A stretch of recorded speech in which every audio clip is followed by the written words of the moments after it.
Welcome back to the Banner Saga. Now we're here with Rook and Ekil. I did some research because I wanted to know how the hell you get Ursa to not leave. I just needed to know, which was a horrible mistake, because the first thing it says is, make sure everyone on Rook's team that you don't get any of them above level 2, because it's irrelevant, because they automatically start at level 3 regardless in the second game. And I was like, what? What the fuck are you talking about? So I'm deeply confused by that, but I don't know. Apparently this game might be shorter than it feels, but there are 3 of them, so the giant map might sprawl across all 3, which would make sense, but we will see what happens. Also, apparently I get to pick one of the one of two very important people. I get to pick one of them to die. Also, there's an achievement for having Aletta not attack a single human or Varl for the entire game. I've already failed that one. And having Egil survive the entire first game. That's also an achievement, because apparently it's difficult. I wasn't aware. Alright, anyway. Let's jump into the game, shall we? What did I tell you, Rook? Let's click the arrow. The man has a crazed look about him. He stands, axe pointed in your direction, kind of, I guess, on the other side of a dozen men. Kill you, son of a bitch. Remember what I said? Think carefully about what you want. This is what you get. Ekil walks away, leaving you to deal with his thugs. Okay. Why am I dealing with his thugs? Well, I mean, so far, everyone's pretty close. Ivar's already at level 2. Hogan and Mogan are the only ones not. I got these items, though, man. I need to level them up. So, we're ready for battle. Let's see what happens. Alright. I guess I could have replaced her, but there's no point in replacing Aletta at this point.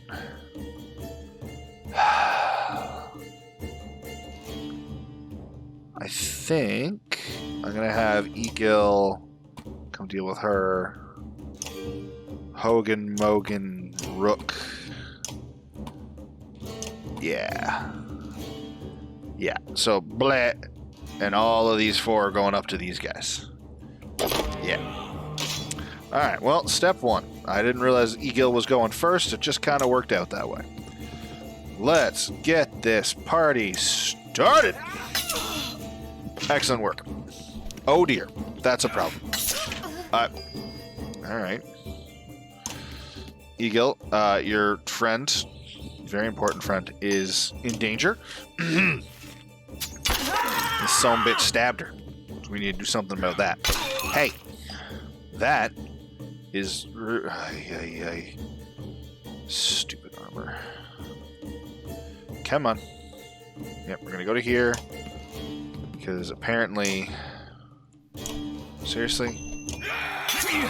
You are just... I mean, I guess they're Hogan and Mogan are both level 1, so that makes sense.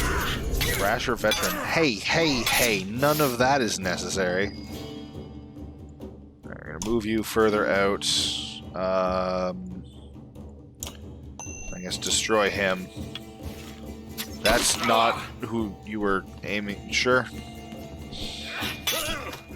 You're going to need to go protect your brother. This is not at all going. The bloody flail. Sure. Did you hit? No. That'd be silly. Oh dear. Oh dear! Poor Odlif. That's a fun little ability you have there. Be a shame if someone were to murder you. Oh my god, why does everyone on this side do so little damage? Right, because they're not very high level. I went from my overpowered army of Varl to this. Stonewall. No, just end turn there. Yeah, come say hi to Egil. That's not Egil. It's not Egil at all. I want you... Can you not hit him? Nope, you hit him, though. Yeah, we're going to move you a little bit closer. There we go. Finish that one off, please. One less problem. Hogan and Mogan need kills.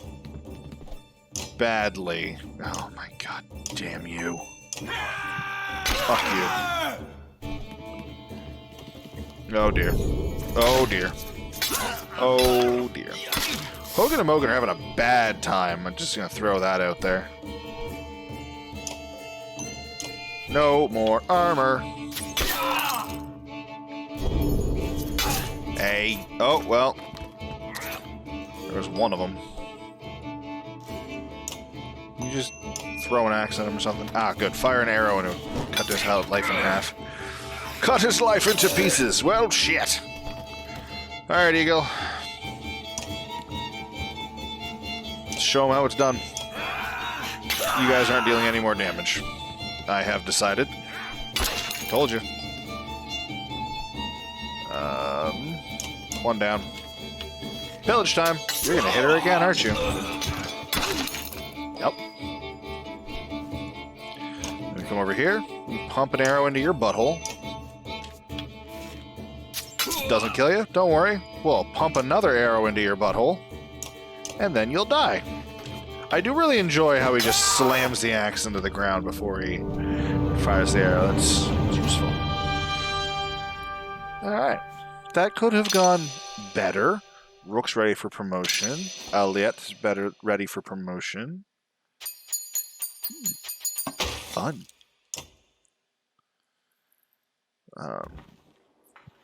Hate to admit it, Rook, but you're right. We can't stay here. If we're not murdered in our sleep, it's only a matter of time before the dredge find their way in. There's nobody defending these walls.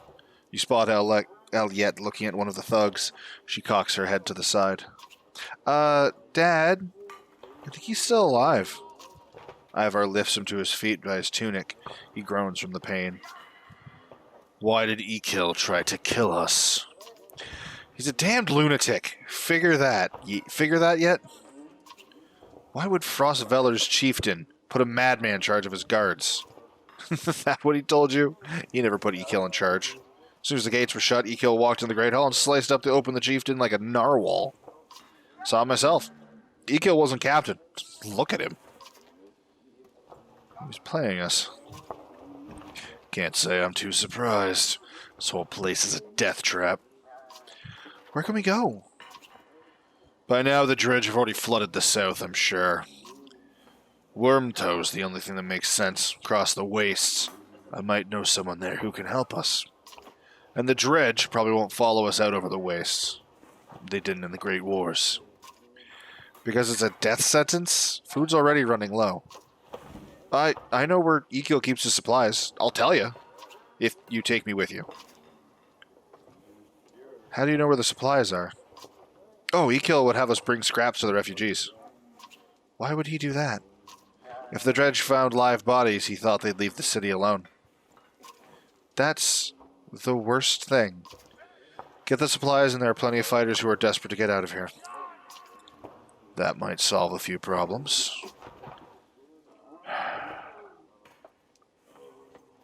Yeah, it's worth the risk. If nothing else, Ekil's going to feel it when his food suddenly vanishes. What's your name? Onif. Why do you... Just want to know whose face I'm going to break if things go wrong. Fair enough, Ivar. Fair enough. Alright, well, let's do heroes first. We got renown to spend, right? They also recommend, apparently you keep your renown going into the next, so that's why they're like, don't level anyone up past level 2, because they'll be level 3, and then you can have the renown left over to level them up more. I don't know. I understand what they're saying, I just don't see the point, because I would like to survive this effectively. There we go. Let's up your health. We need you alive. Aliet. Alete. Boy. There you go. Let's have you using your willpower. Market. Probably nothing. Yeah. I mean, decreasing aggro's fun. Plus 1 willpower on rest. Plus 1 break could be useful.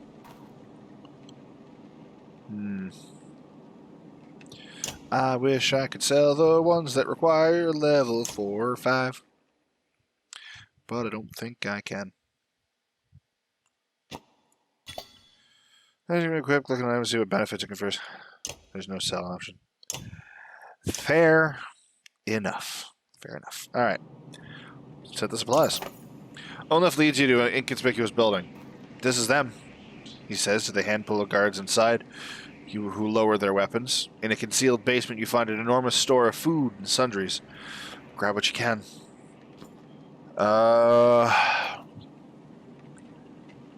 Fuck. So,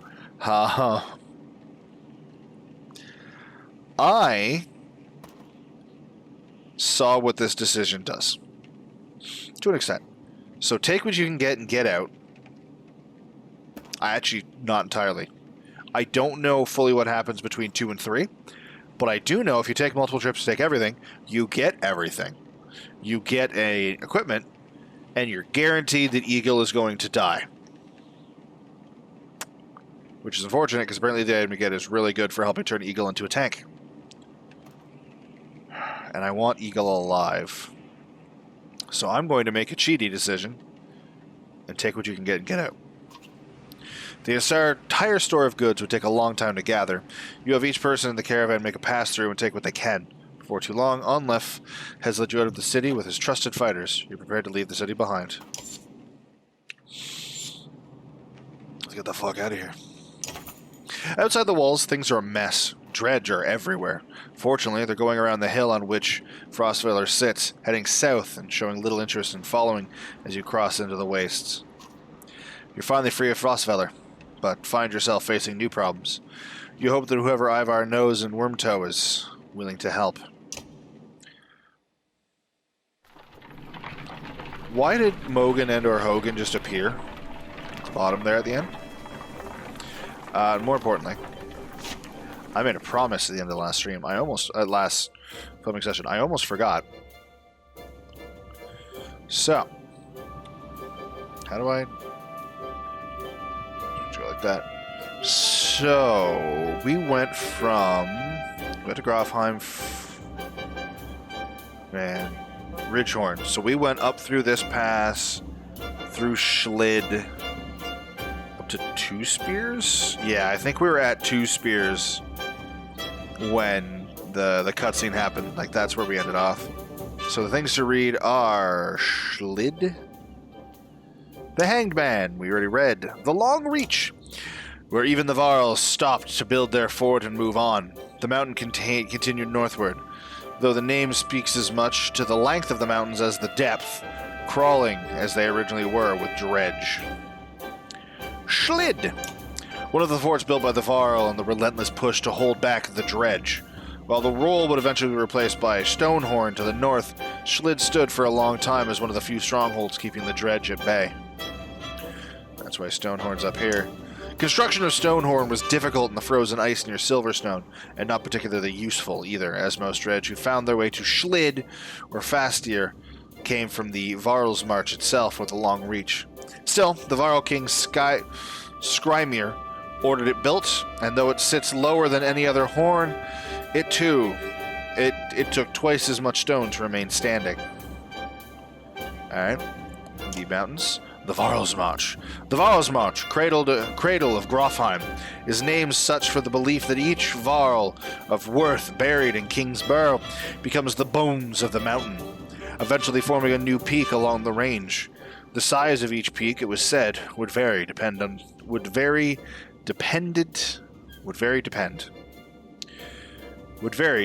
on the worth of the Varl. Kingsborough. Not within stone crypts, but in the fields before Grofheim are laid to rest the greatest warriors and kings of the Varl, where all who come and go from the great city may see them. All Varl consider it an honor and a duty to one day be buried in the graves of Kingsborough, where the bones become the stone of the Varl's March. Fastletter, one of the Varl strongholds integral in pushing the dredge back in Vokjogel. Fossar was briefly considered the Varl's capital under Enfin, second Varl king, insisted they push further northward. Even still, many renowned Varl clans fill its halls. 2 spears. An unusual gap at the Varl's March Mountain looked like 2 great spears at a gate. For decades, it became a bloody corridor between the Varl forces and the Dredge to the north, until the second Varl king Arnfinnr endeavored to build a sprawling fortress here, which would eventually become Grofheim, the Varl capital. The last home of the Varl, and seat of their power, founded by Arnfinnr, the second Varl king, though the Varl have moved around a lot, most consider Grofheim their capital. The deeds of Varl are honored here, and all warriors are worth are buried at the foot of the 2 spears, where they are said to become part of the Varl's March itself. A lot of these things say the same stuff, but that's fair. And yeah, so that little black dot is Grofheim. So that is absolutely... yeah. Anyway, close the map. That's all the things we need to read for that. That was quite a stretch of land they crossed, though. Alright, into the wastes. Nothing could go wrong here. Yeah, our morale is normal. Sure. Something happens along the way, yes? Harsh words from one mother to draw the attention of the entire caravan. My daughter marries Regni or no one. That reed-thin tramp you call a daughter wouldn't provide sons. The insulted mother bares her teeth, ready to... Oh my god, I can zoom in. Explain yourselves. Regni chooses my daughter on his own, the insulted mother says, but this one thinks I have something to do with it. Launching forward, the first one flails wildly, shouting, liar! The women are separated and eventually calm down, but you worry that this is far from over. I don't remember that conversation. We should rest in camp. Yeah, alright, fine. Morale has become poor. Well, that's why I clicked rest. Oh, hey. What's up, buddy? Just take it easy for a while. People are noticing. Oh, they've noticed, have they? We're on the edge of a dying daily, and you want me to take it easy? God, they'll be plowing twice as many fields, you understand? Don't get us thrown out of this caravan, Mogan. It's not just you who suffers. Right, so you get married, have kids. Now I'm supposed to settle down too? Yeah. What happened to... The brothers clam up as you approach. That's right. I've got a kid to take care of. Cool your head, Mogan. Hogan departs, leaving Mogan looking awkward. Rook, what brings you around? Sorry, it was none of my business. No, but it's no secret. I like women, Rook. They like me. They like the scar. Forget it, listen. All this death. Every night half the caravan cries itself to sleep. Pathetic. Come on, Rook, be honest. This is good living. Half the world just tilling soil till they keel over. What kind of life is that? We're lucky! You could go your whole life with no goals, no purpose, nothing to fight against but boredom and hunger. I'm glad for all this. I understand where he's coming from, but I also understand why it kind of is sociopathic. But sometimes, when you just have a daily, monotonous grind, and some part of you just wants to grab the nearest person and crush their skull in your bare hands. Moving on, I get what you're saying. Look at it like this. We're fighting to the death almost every day, yeah?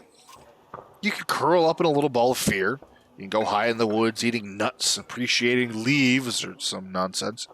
Or you can enjoy the struggle. Yeah, I know which one I pick. Anyway, just so you know, I'd never go for a let. Promise you that.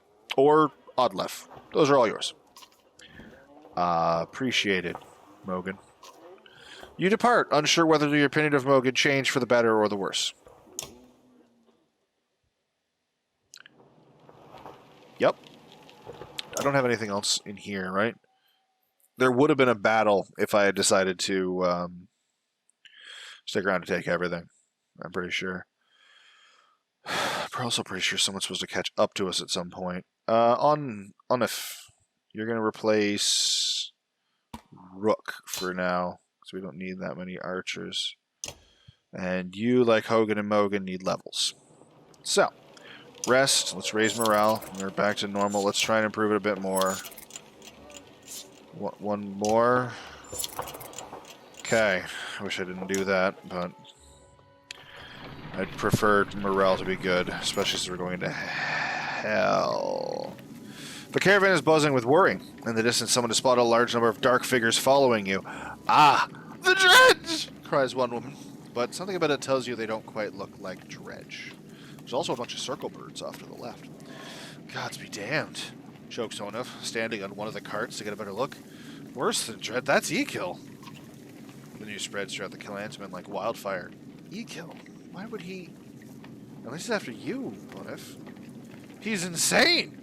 And unpredictable. That's a good number of fighters with him. Your mind races considering what to do. Better work things out peacefully. Onuf and your allies leave the caravan at a determined pace. This doesn't need to be bloodshed, you shout as he approaches. Why, Rook, my good friend, throwing his axe to the ground. We come to parley, not kill. This can... okay. Why would I believe a word you say? Rook, we were good friends! What happened?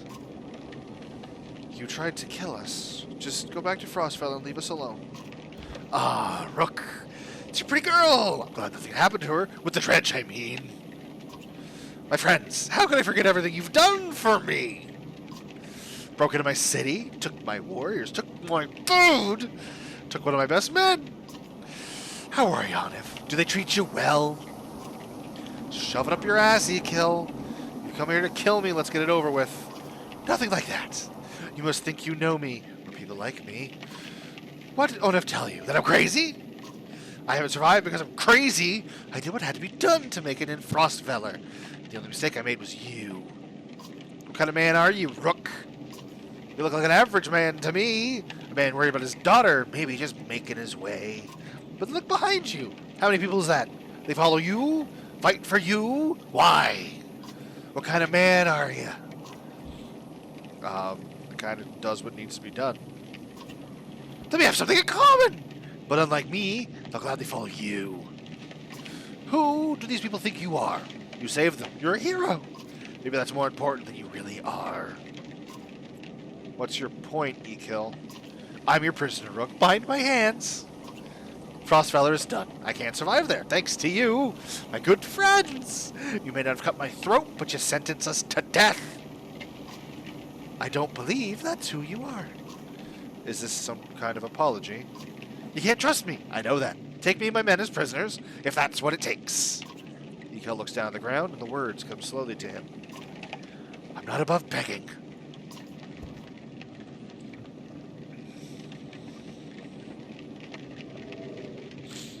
So, take E-kill and his men as prisoners. I have done this decision before. We're getting very close to new decisions, though. Like, we're not far off from where I left off, which is weird, because I did, like, 3 hours of gameplay to get to just a bit behind this point. And before, I did let them join you on strict terms. And I'm going to explain why, because I firmly believe this was the right decision. And I'm not going to tell you what the outcome was. You're going to have to wait and see. But kill E-kill on the spot. Why? What's the point of making this a battle? If he was ready to fight, he would have fought. Ask Onif his opinion. I mean, we can. But ultimately, it's going to come down to my decision anyway. Abandon them in the wastes. We already tried that once. He's just going to follow us. Which is fair. Take him and his men as prisoners. Knowing that someone can't trust you, and, like, it could be a long con. It really could be. His decision to be like, take us prisoners then, to prove, like, if you can't trust me, that's fine, but just keep me alive. Like, he is desperate to live. He doesn't want to turn against me. He doesn't really even want to be in charge. He just wants to live. And the best way to live, he found before, was to be in charge. Here, he may not need that. It might cause problems in the future if he does actually have a desire to be in charge. But at the moment, he is willing to be my prisoner to survive. I trust that means he's willing to not try and kill people in the caravan. So I'm going to let them join. Just straight up join. We need fighters. You fight Dredge just like the rest of us. You fight for everyone now, not just ourselves. And if you even look the wrong way at a single man, woman, or child in this caravan, there'll be no hesitation about killing you on the spot. Exactly, and he knows that. You do us a great honor, then. I hope you do us a greater honor than I hoped, Rook. These people are right to follow you. You'll have no trouble from us. I may be reckless, but I pay my debts, which sounds like a threat. The caravan eyes them suspiciously, but they try to fit in, following your orders. You expect to hear complaints about this. Things are definitely becoming complicated. We just gained 45 fighters, which means we have fewer supplies.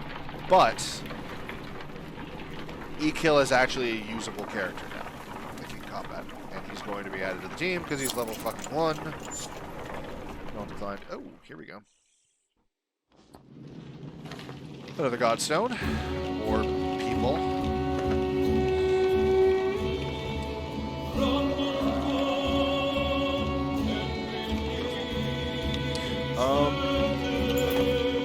At this point, look forward, if you're enjoying this music, look forward to Pyre coming up on Friday. Super exciting. First episode's coming up soon. I'm excited to be doing that for you guys. You find a surprising number of people camped out at the Godstone. They've been here quite a while, ever since the sun stopped. Apparently they think Radzimir, the sun god, has come back, and they're worshiping him despite the bleak environment.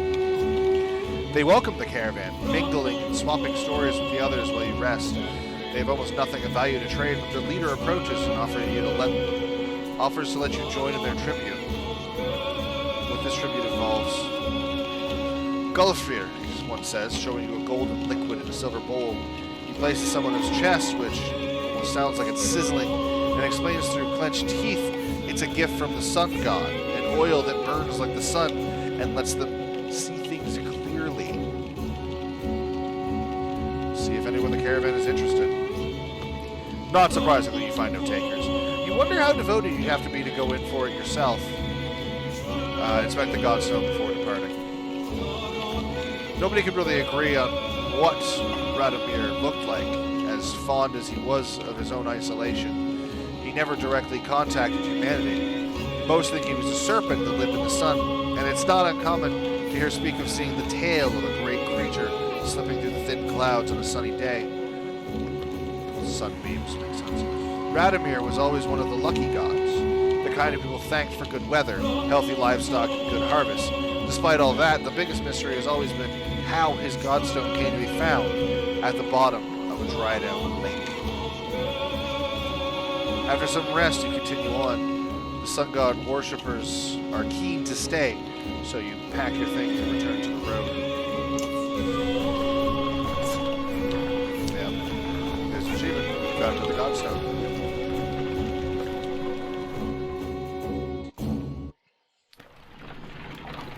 So I have a feeling that the circle birds there, whenever we end up underneath of them, is going to be something is going to happen, right?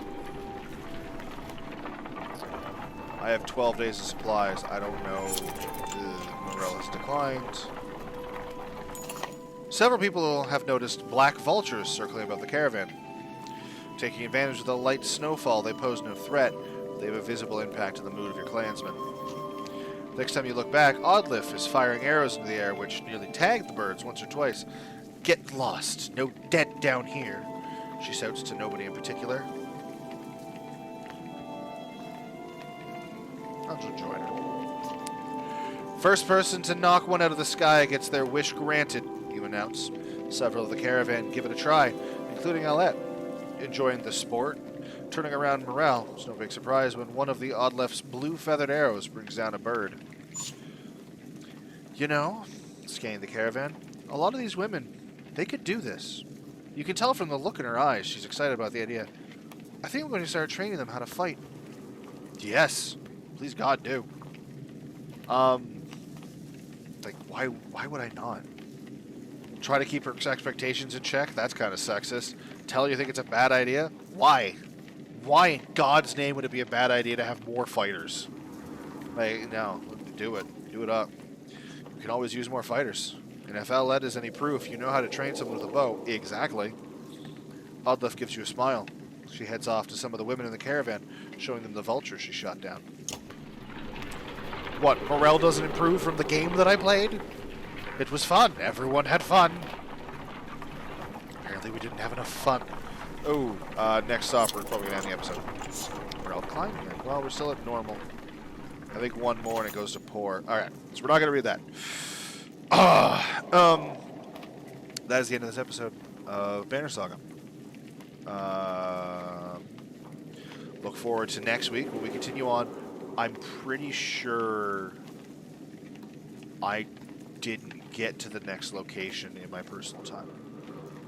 So I think almost everything from here on out is going to be... No, I had one fight with E-Kill on my team. So I got a kill with him, because that's a secret achievement. I don't know where that is, though. I don't know. But that is for later. For now, you guys have yourselves a wonderful night. And as I said before, Harry Potter Lego has ended, which means this Friday is going to be Pyre, the technically second Supergiant game I have played, because I don't feel like it got enough attention. So I feel like this is a good time to give it some attention.